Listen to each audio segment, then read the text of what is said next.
आपका स्वागत है हमारे डविल टीवी यूट्यूब चैनल में। यह कहानी सच्ची घटना पर आधारित है।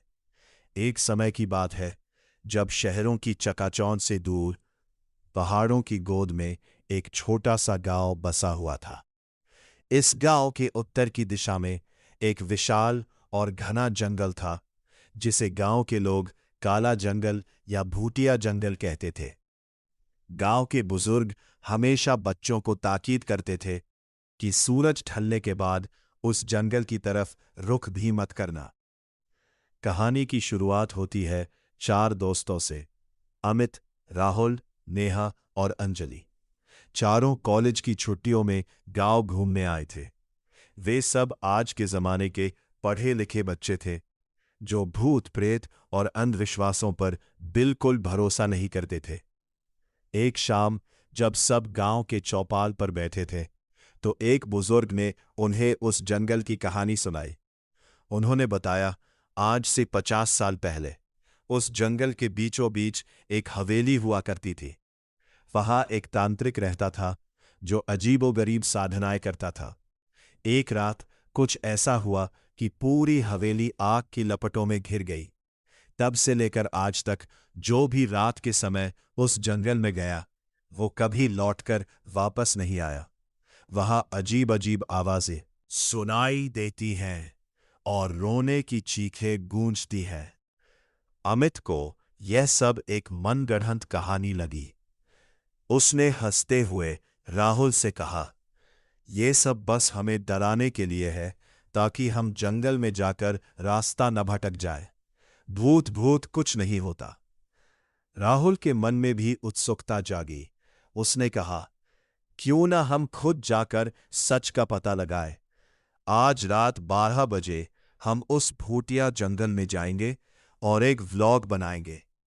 हमारे चैनल पर लाखों व्यूज आएंगे। नेहा और अंजलि पहले तो बहुत डरी। उन्होंने मना भी किया, लेकिन अमित और राहुल के उकसाने पर वे भी तैयार हो गई। उन्होंने अपने पास टॉर्च, कुछ खाने का सामान और कैमरे रख लिए। जंगल में प्रवेश रात के ठीक 12 बजे, जब पूरा गांव गहरी नींद में सो रहा था। चारों दोस्त चुपचाप गांव की सीमा पार कर भूतिया जंगल के मुहाने पर पहुंच गए। जंगल का प्रवेश द्वार ही बेहद डरावना था। बड़े बड़े सूखे पेड़ों की टहनियां ऐसी लग रही थीं मानो कोई कंकाल हाथ फैलाए खड़ा हो। जैसे ही उन्होंने जंगल के अंदर कदम रखा, एक ठंडी हवा का झोंका आया। हवा इतनी सर्द थी कि चारों की कंपाकंपी छूट गई। चारों तरफ अजीब सी खामोशी थी, जिसे सिर्फ उनके जूते के नीचे कुचलने वाले सूखे पत्तों की आवाज और झींगुरों की झंकार तोड़ रही थी। अमित ने अपना कैमरा ऑन किया और फुसफुसाते हुए बोला, हेलो दोस्तों, हम इस वक्त दुनिया के सबसे डरावने जंगलों में से एक में हैं। अभी तक तो यहां सब शांत है, देखते हैं आगे क्या होता है। वे धीरे धीरे जंगल के अंदर बढ़ते गए। जैसे जैसे वे अंदर जा रहे थे, रास्ता और संकरा और धुंधला होता जा रहा था। हवा में एक अजीब सी सड़न की बदबू आने लगी, जैसे कोई चीज बहुत दिनों से सड़ रही हो। अजीबोगरीब घटनाएं अचानक। अंजलि जोर से चीखी और रुक गई। क्या हुआ अंजलि? नेहा ने घबराकर पूछा। मुझे लगा कि किसी ने मेरे कंधे पर हाथ रखा, अंजलि ने कांपते हुए कहा। उसकी आंखें डर से फटी जा रही थीं। राहुल ने अपनी टॉर्च चारों तरफ घुमाई, लेकिन वहां पेड़ों और झाड़ियों के अलावा कुछ नहीं था। उसने कहा, अरे तुम्हारा वहम होगा, यहां हमारे अलावा कोई नहीं है। वे फिर आगे बढ़ने लगे। कुछ दूर चलने के बाद उन्हें दूर से किसी के पायल की आवाज सुनाई दी। छनक छनक छनक। जंगल के सन्नाटे में वो आवाज इतनी साफ थी कि चारों के रोंगटे खड़े हो गए। हौसला डगमगाने लगा। पायल की आवाज कभी उनके आगे से आती तो कभी एकदम पीछे से। ऐसा लग रहा था जैसे कोई उनके चारों तरफ गोल गोल चक्कर काट रहा हो। हमें वापस चलना चाहिए, नेहा ने रोते हुए कहा। ये जगह ठीक नहीं है, मुझे बहुत डर लग रहा है। तभी राहुल की टॉर्च की रोशनी एक पेड़ पर पड़ी। उस पेड़ की एक मोटी डाल से एक पुरानी रस्सी लटक रही थी और उस रस्सी पर खून से लथपथ एक गुड़िया बंधी हुई थी।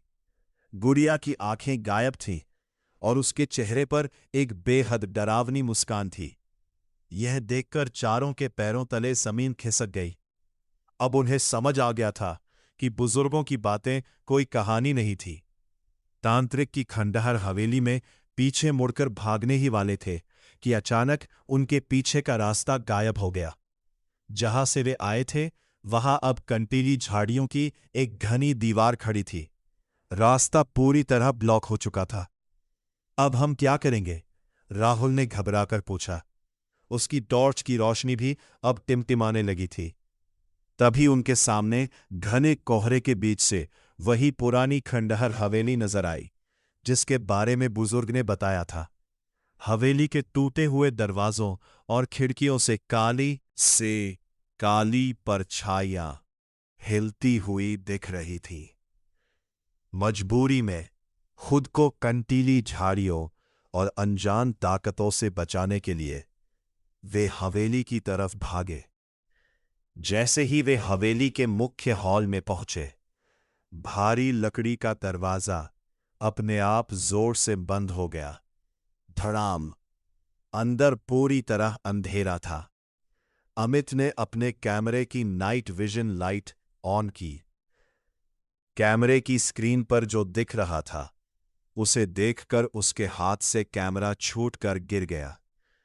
हॉल के बीचों बीच एक जलती हुई चिता जैसी आकृति थी और उसके चारों तरफ कई धुंधली कटी फटी आकृतियां भूत हवा में तैर रही थी।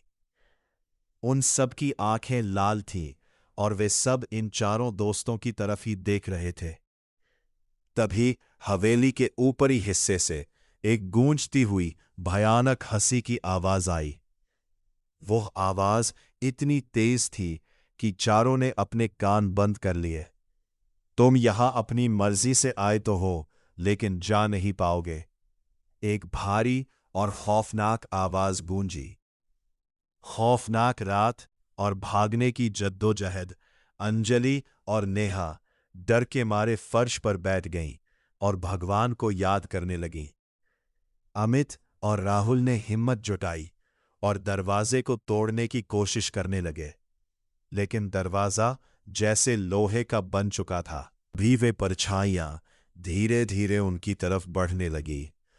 कमरे का तापमान एकदम शून्य के करीब पहुंच गया। उनकी सांसें धुएं की तरह बाहर निकल रही थीं। उन परछाइयों के चेहरे अब साफ दिख रहे थे। वे तड़पते हुए इंसानों के चेहरों थे जिनकी आत्माएं उस जंगल में कैद थी। ठीक उसी समय राहुल की नजर दीवार पर बने एक छोटे से रोशनदान पर पड़ी। उसने चिल्लाकर कहा, अमित, वहां देखो, वह रोशनदान टूटा हुआ है।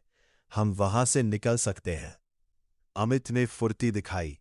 उसने एक पुराना टूटा हुआ स्टूल उठाया और रोशनदान के नीचे रख दिया। राहुल, पहले लड़कियों को ऊपर चढ़ाओ।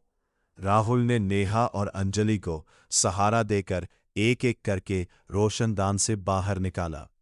बाहर अब भी जंगल था, लेकिन वे हवेली से बाहर आ चुकी थी। अब अमित की बारी थी। जैसे ही अमित स्टूल पर चढ़ा, एक ठंडी अदृश्य ताकत ने उसके पैर को पीछे से जकड़ लिया और उसे नीचे खींचने लगी।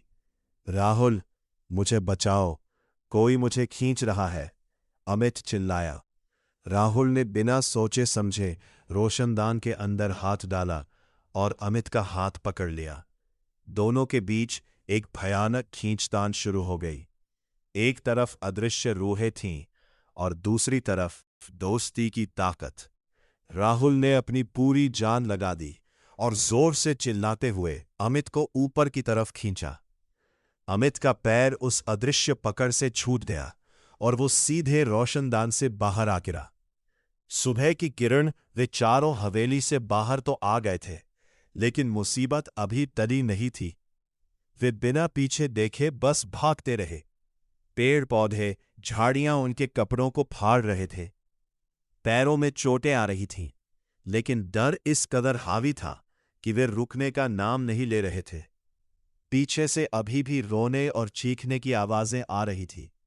भागते भागते वे थककर चूर हो गए और एक पेड़ के नीचे गिर पड़े। उन्हें लगा कि अब उनका अंत निश्चित है। तभी अचानक जंगल की ओट से सूरज की पहली किरण फूटी। सुबह के 5 बज चुके थे। जैसे ही धूप की किरणें जंगल के पेड़ों पर पड़ी, वो घना कोहरा, वो भयानक बदबू और वे डरावनी आवाजें पल भर में गायब हो गईं। पूरा जंगल एकदम सामान्य दिखने लगा। सामने ही उन्हें गांव का रास्ता नजर आया। गांव के कुछ लोग हाथ में लाठियां लिए उन्हें ही ढूंढते हुए जंगल की तरफ आ रहे थे। अपने गांव वालों को देखकर चारों दोस्त फूट फूट कर रो पड़े।